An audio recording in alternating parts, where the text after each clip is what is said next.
Hello, I am Corinne Jones. I am a practicing speech language pathologist, an assistant professor at the University of Texas at Austin, and also I'm of someone who suffered from Parkinson's disease.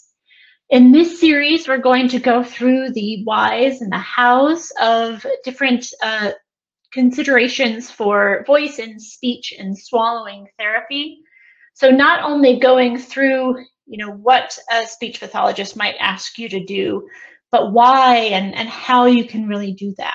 Just so you can understand a lot of the underlying physiology and the reasoning that we as speech pathologists might use when we ask you to do some of these strange things. So today we're going to start off talking about breathing.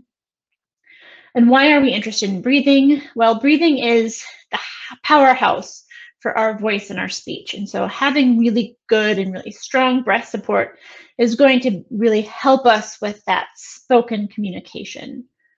So just a brief overview of the respiratory tract.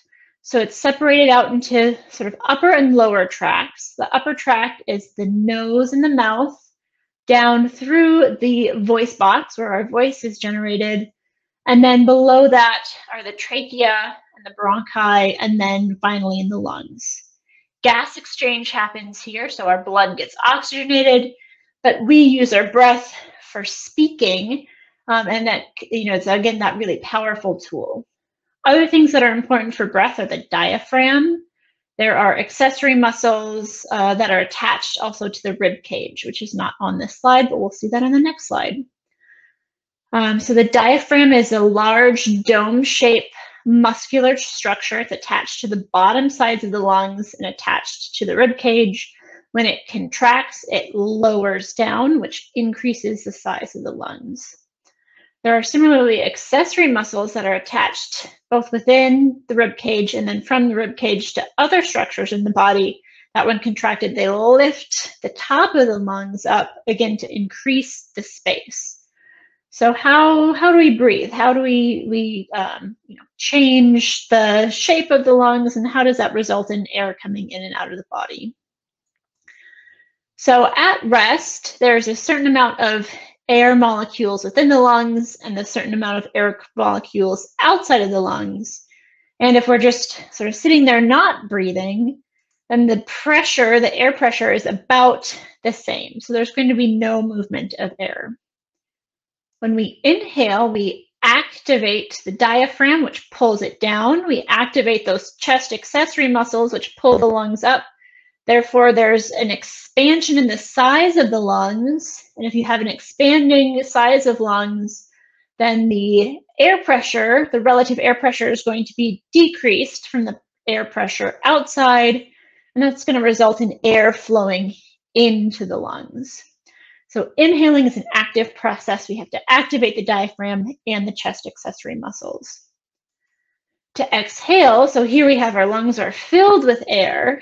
To exhale, the diaphragm relaxes and the chest contracts, and so the space in the lungs gets smaller, which means that there is relatively greater air pressure within the lungs, and then that results in air flowing out of the lungs. The air molecules want to be in a state of equilibrium, so it will, the molecules move along a pressure gradient, either in or out of the lungs, depending on what volume the lungs are at. When we exhale, we can either do it passively or actively. Passive exhalation comes with resting breathing, and so what happens, again, the diaphragm relaxes, and so it comes back up. The accessory muscles relax, so the rib cage comes back down. And those structures are very elastic, and so just muscles relaxing will help pull them back into that normal place. The lungs return to their resting position, and air slowly comes out. However, we do a lot of tasks that actively engage our exhalation system, like I'm doing right now. I'm speaking, so I'm actively expelling air. And we can also do this during certain exercises as well. We do, again, use these relaxations of muscles and the elasticity of the rib cage. However, we also actively contract our abdominal muscles, which pushes on the diaphragm, on the lungs, And that can result into the lungs becoming slightly even more compressed than at rest. And air flows out quickly, more quickly than resting breathing, and with increased pressure. So again, taking a look at these muscles, the diaphragm and the accessory muscles. The diaphragm is a larger muscle and it's much more powerful than the chest accessory muscles. So that means that the diaphragm is the most efficient. Again, it's the strongest, and so it can really result in those large air flow changes. And so we can actively inhale and exhale by contracting the diaphragm and abdomen, and this is really important for driving our voice and driving our speech. So you may be asked in speech therapy to practice diaphragmatic breathing. So again, actively engaging the diaphragm to inhale, actively engaging the abdomen to exhale. We can do this in a few different ways. We can do this sitting. So sit straight up with your knees bent. You want to be relaxed in the head, neck, and shoulders as much as you can. Any muscle tightness is going to restrict the ability for our lungs to move in and out. You can put one hand on your chest and then one hand just below your rib cage. I have to lean back so you can see me on the screen, but you should be sitting straight up. And then first off, just notice where when you breathe in, which hand is moving more. Is your upper hand moving more, or is your lower hand moving more? Sometimes it might be hard to see, so if you sit in front of a mirror, you might be able to see this hand is moving more or that hand is moving more. With diaphragmatic breathing, we want, again, to engage the diaphragm. So we want this lower hand to be the one that's moving more. So try to make that one move more than the one that's on your chest.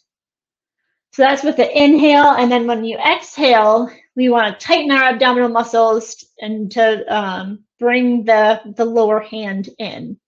So again, we're focusing on the use of that diaphragm in order to inhale and exhale. You can also do these types of exercises lying down. You can lie on a flat surface or on a bed. Again, with your knees bent and head supported, be nice and relaxed and comfortable. And then all of the rest of the steps are the same. So it might even be a little bit easier to notice which hand is moving if you're lying down, because you'll be able to really feel your stomach come up to meet your hand if you're doing that diaphragmatic breathing. This does take some practice because it's not usually our normal pattern of breathing. We don't usually pay a lot of attention, close attention to how we breathe.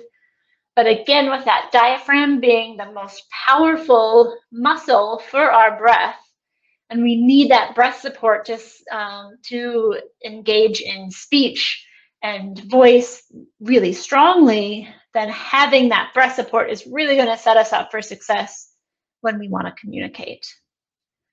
If you have any questions about this, please feel free to reach out. This is my work email, and I'm happy to answer any questions you have. Thank you so much, and enjoy the rest of the meeting.